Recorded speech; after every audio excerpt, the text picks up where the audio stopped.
जनपद बहराइच के तहसील कैसरगंज अंतर्गत मौजा हरी अफसेरी से पारिवारिक विवाद से जुड़ा एक मामला सामने आया। गांव निवासी अली अहमद पुत्र भीकू ने अपनी दूसरी पत्नी पर गंभीर आरोप लगाए हैं। अली अहमद के अनुसार उनकी पहली पत्नी ताहिर उनसे संतान न होने के कारण उन्होंने दूसरी शादी चांदनी उर्फ कमर जहां उर्फ सानिया निवासी रोहिणी पूर्व थाना परसपुर जनपद गोंडा से की थी। अली अहमद का आरोप है कि दूसरी शादी के कुछ समय बाद ही उन्हें अपनी पत्नी के चाल चलन पर संदेह होने लगा। उनका कहना है कि जब वे काम पर बाहर जाते थे तब उनके अनुपस्थिति से कुछ अज्ञात लोगों का घर आना जाना रहता था। इस संबंध में उन्होंने एक प्रार्थना पत्र भी दिया था।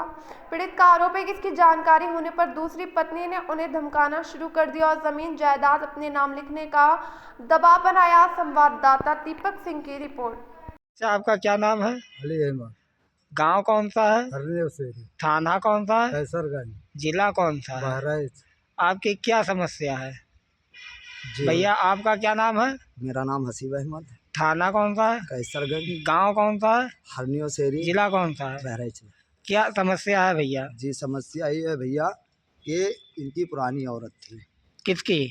हमारे दादा की। अच्छा जो पुरानी औरत थी उनके कोई बच्चे नहीं थे। जी बच्चे नहीं थे तो इन्होंने सोचा कि अगर हमारे पास बच्चे नहीं हम दूसरी शादी करेंगे। जी इसको मालूम नहीं था। ये जब गए वहाँ शादी देखने तो ये औरत थी परसपुर की, परस्पर की। जी जो गांव पड़ता है रोहनीपुरवा। जी हाँ, वहाँ से ये मतलब इनको पता नहीं था, वहाँ से इन्होंने शादी की जी और उसको लेके आए घर। जी कुछ दिन ठीक ठाक मतलब रहे, दो चार महीना जी ठीक ठाक थे। वहाँ पे झगड़ा तो ऐसे होता रहता था जी वो जी। और जो है जब इन्होंने जी जब मतलब उसको हाँ, उनके इनको टॉर्चर किया गया। हाँ, तो ये मतलब जो है कुछ परेशान हुए।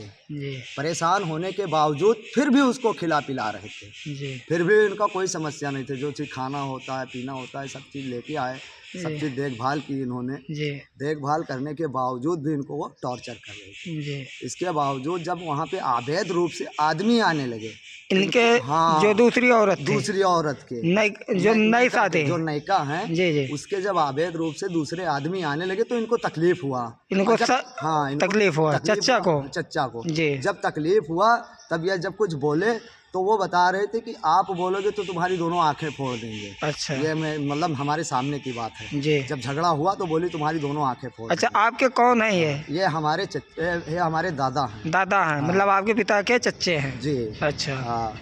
और जो है जब शादी हो गई उसके बावजूद जब इसके बच्चे नहीं हुए कुछ दिन, जी। उसके बावजूद इन्होंने जो झुमकी दिया था, जो जेवरात दिए थे, जी। उसको बेच के ये दिल्ली चली गई। चली गई औरत? कुछ दिन ये गायब थी वहाँ जी दिल्ली में। जी 1 महीने के बाद वहाँ से आई तो इसने अपना सब ऑपरेशन करवा लिया था। अच्छा। मतलब काम खत्म कर दिया इसने जी जी कि उनके जन्मी कोई ना हो, जी जो हमारे हैं वही। जी। उसके बावजूद इसने बोला कि अपनी ज़मीन जायदाद हमें दे दो। ज़्यादा कुछ टॉर्चर कर रही थी कि हमें दे दो और चलो हमारे वहाँ रहो। जी जब इन्होंने टॉर्चर किया, जब ज़बरदस्ती किया उसने, जी। तब ये जो है बड़े बड़े आदमी के यहाँ गए और बताने लगे हाँ, कि मतलब हमारी ज़मीन जायदाद ले लो, हमें जान बख्श देनी है, हम चले जाएंगे यहाँ जी से। कोई ऐसे ले ले, फ्री में ले ले। जी ऐसा इन्होंने बोला कि फ्री में ले ले, जी। मगर ज़मीन जायदाद हमारी ले ले। ले जब 2-3 जगह ये गए, वहाँ से मना हुआ, जी तब ये अपने भतीज के पास आए। जी जब भतीज के पास आए तो बताया कि आप ले लो, जी आप ज़मीन ले लो, हम चले जाएंगे, जी हमें जाना है, हम चले जाएंगे।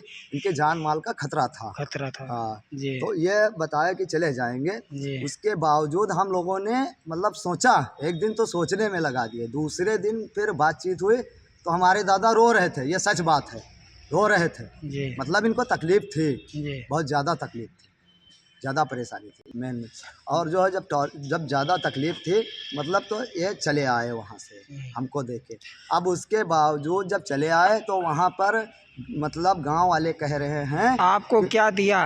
हमको ज़मीन मतलब ज़मीन मिली, घर भी मतलब जितना था इनके पास जो संपत्ति थी आपको दादाजी हाँ, लिख दिए? लिख दिया। अच्छा। इन्होंने अपने भतीज को दिया। हम तो अच्छा। इनके पोता हैं। अच्छा अच्छा हम तो पोता हैं, जी। अपने भतीज को दिया इन्होंने। जी तो उसके बावजूद अब वो औरत बता रही है जो नयका है, जी। जो नई वाली औरत है, जी उसका नाम है सानिया। उसके 3 नाम हैं, जी। कमर जहाँ, जी और उसके 3 नाम हैं, सानिया कमर जहाँ। 2 नाम याद है, एक चांदनी है जी जी, वो 3 नाम चलाती है, फ्रॉड है। जी उसके बावजूद जब वहाँ से चले आए तब वो जो है हमारे ऊपर टॉर्चर कर रही थी। अच्छा परसों की बात है, जब हम गाड़ी लेके निकले यहाँ करनाई से, जी जब करनाई से जो रोड से आ रहे थे, जब करनाई पहुँचे जी वहाँ पे 8-10 लोग थे, मतलब 4 इधर थे 4 उधर थे, जी। एक बीच में आदमी था खड़ा हुआ था। जब हमारी गाड़ी रुकी वहाँ पे हमने 2-3 हरन उसको मारा हमने, हाँ, बताया वो हटा नहीं, धीरे धीरे फिर चला गया आगे मोड़ पे खड़ा हुआ। उसके बाद में उसने जो है गाली दी हमें जी मारने के लिए। जी हाँ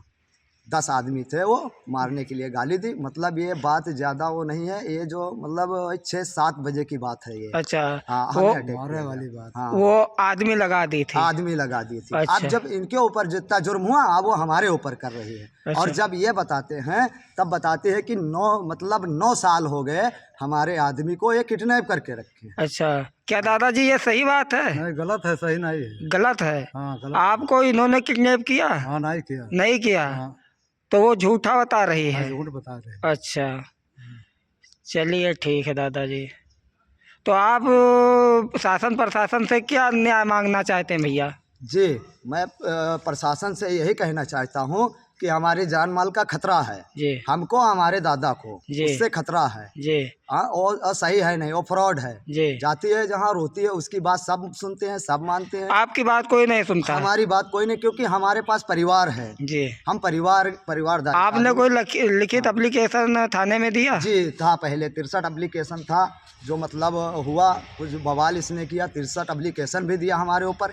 इनको मार देने की भी एप्लीकेशन थी कि इन्होंने मार दिया। अच्छा। मेरा सांजिल भाई था, उसको जो है पुलिस वाले लेके गए। अच्छा लेके गए वहाँ से हम मतलब उसको फिर हम दादा को लेके गए थे वहाँ। अच्छा दादाजी आप गए थे हाँ, पुलिस स्टेशन? दादा ने वहाँ बयान दिया कैसरगंज में। अच्छा हाँ जी बयान दिया, तो उनके बयान पर हम छूटे थे। अच्छा अच्छा। हाँ।